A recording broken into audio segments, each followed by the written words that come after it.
You know, what we want to create here on the radio station is a time and a place that on a certain day and a certain time we'll be tackling this, we'll be doing that. So on a Thursday, of course, we've got Dr. Ken. On a Tuesday, we talk about HR. On a Monday, we've got Chris from Morelands College, who helps us with the language of the Bible. And on a Wednesday, we've got Tom Price, apologist, who helps us tackle some of these difficult questions. Because, I don't know about you, but there have been times, many times, in fact, in my journey when I've been caught off guard, when I've been asked by a person, well, actually, if you believe in this, how do you explain that? And in fact, the other day, I was watching a video about how Noah's Ark couldn't have possibly happened. And the problem is that you can get yourself tied up in this because you're only hearing one side of that person, and you need somebody else to help to counteract that. So maybe that's one for, in fact, Tom, put that on the list, can you please?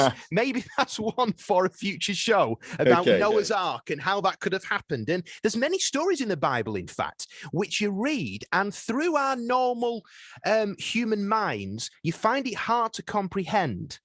You find it hard to think, well, a boat which had these animals on it, what happened there? And in fact, the crucifixion, we were just talking about that off air. But I wonder in your journey, if you've ever had doubts, and if you do have them doubts, where does it lead to? Who do you ask? Because it can be difficult to believe in something and want to believe in something with all your heart. And then maybe a question comes in and you think, actually, that's led me to have doubts. So, Tom, are we allowed to have doubts in our Christian faith? Yes, we are. Doubt is human and universal. Despite what you might have heard about the power of faith, the truth is that the power is not in us or from us. And therefore, if our faith isn't like a fully charged phone battery at 100%, God can still do things.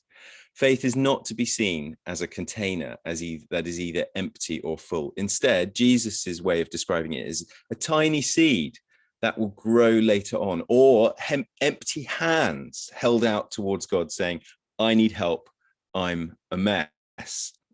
We like to think of doubt in the modern world as a problem for the religious believer, don't we? We tend to think of it as a problem for people who have religious beliefs, but it also may be a problem for the hardened skeptic too, or the agnostic.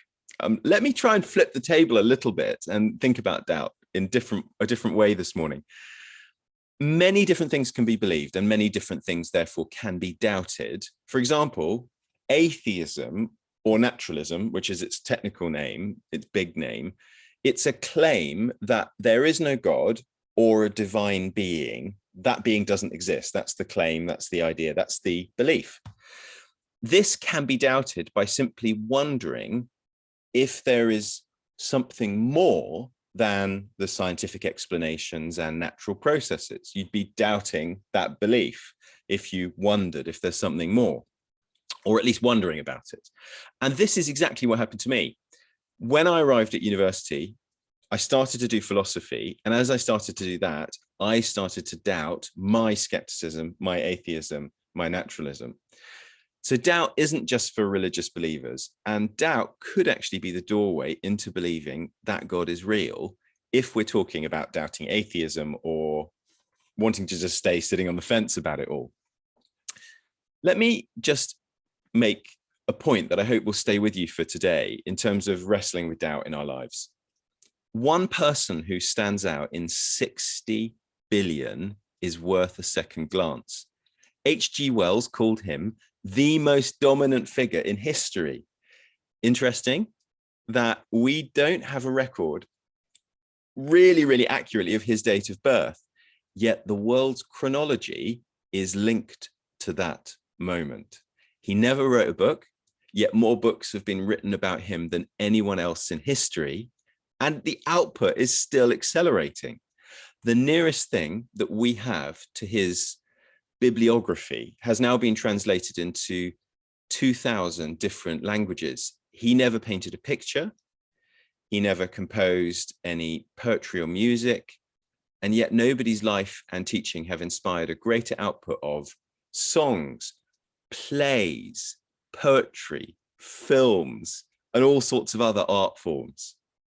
One film based on his recorded words has been produced in over 100 different languages, and it's the most viewed film in history. He never raised an army, and yet millions of people have laid down their lives peacefully in his cause, and every year thousands more do so. And except for one brief period in his childhood, his travels were limited to a small area about the size of Wales, but now his influence is worldwide. His followers constitute the largest religious grouping that the world has ever known.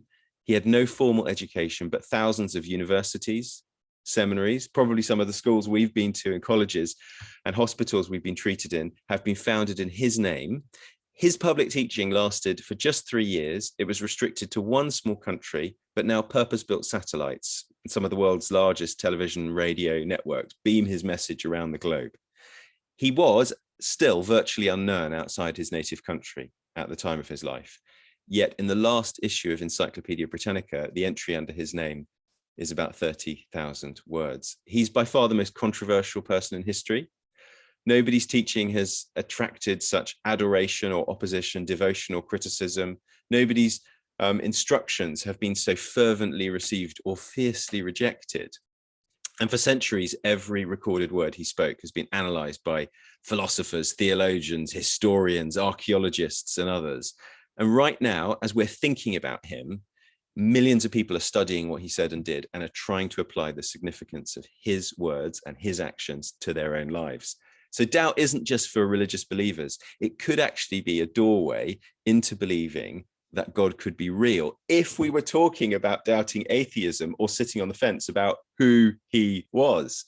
In fact, there's a marvelous tradition of scholars, journalists, barristers, lawyers, detectives, people who have a unique set of skills, who have set out as skeptics, and they use their own investigative skills to pull the thread of their doubts. Sometimes they're annoyed that their partners or spouses have become Christians and they want to disprove it, like Lee Strobel. They then pull the thread of their doubts, trying to pull Christianity apart, and then having explored the reasons for faith, they emerge as passionate advocates for Christ. I can think about 15 of these individuals who are leading churches now, people like Nicky Gumbel, and there's a cold case detective in America as well. So reframing doubt like this, we can say, yes, it's possible to doubt. But perhaps in the light of the impact of Jesus, his death, his burial, his resurrection and his life, we may have even better reasons to doubt atheism than to doubt who Jesus claims to be. Doubt is universal. There's no sin in doubt. There's nothing wrong with having doubts and questions. But doubts are like messages that we can choose to open them or to ignore them. If we bury them, we might end up with a field with lots of holes under the surface. And then when we try to put weight on it, it might give way. But if we can open up those messages, we may discover that behind each doubt is a question. Jesus, can I really trust you? Did you actually die for me? Do you really love me? Can I really be forgiven? Are you real? Many of these questions are actually helped by being shared with others. And many of them have clear and helpful answers, but we do need to give ourselves time and space and permission to think, to reflect, and to talk these things through. So be kind to yourselves, and it's totally okay to doubt, and you only need a tiny bit of faith. I just want to go back. So you listed many people like Nicky Gumbel who were skeptics. You know, they were atheists and they said, no chance at all. And they delved into this book and the history of Jesus Christ and the case for the crucifixion and all this sort of stuff. And they came to Christ. But there's also been famously people who have done that, who were Christian, and they've lost their faith. And where do we stand as Christians with that? Because I don't know about you, but that will get me thinking, well, have they found something that I haven't found? Have they read something, a piece of evidence that has knocked it all down for them? I think it's very difficult to to comment on this without going into an individual case, because we can be so different in the way we respond to things. But look, I think you can have, the important thing here to say is not that one side is stupid and one side has reasons and is intelligent. That's a polarizing way and an untrue way to frame the debate, either from the point of view of atheism being the clever one and faith being the stupid one, or from the point of view of faith being the clever one and atheism being the stupid one. I don't think that's a helpful way to frame it. So instead, I think what I'd say is this: there are good reasons on both sides of the fence. What seems clear is that there's a decision, a slightly mysterious decision that goes on in human beings down in the heart to choose to believe what makes sense to us and what we think will lead to a happy life, usually a life to some degree that deals with pain in our lives and suffering in our lives. We're often interested in strategies that avoid pain or that help us to deal with regrets or pain in our lives. I think that's a very powerful determinative of our worldview, of our philosophy, of our theology, of our outlook. Pascal said, he's a mathematician, Blaise Pascal, he got in a bad mood with his parents once and had an argument with them when he was a kid, and he went into his room and he created calculus, which has been torturing students of mathematics ever since. He said this, he said, there's enough light for people who want to hide. Sorry, there's enough light for people who want to see, but there's enough darkness if we want to hide. So he's making the motivation there, or he's sort of pointing to a motivation as being inside us. Do we want to come into the light? Do we want to be seen? Do we want to go on that journey with God or not?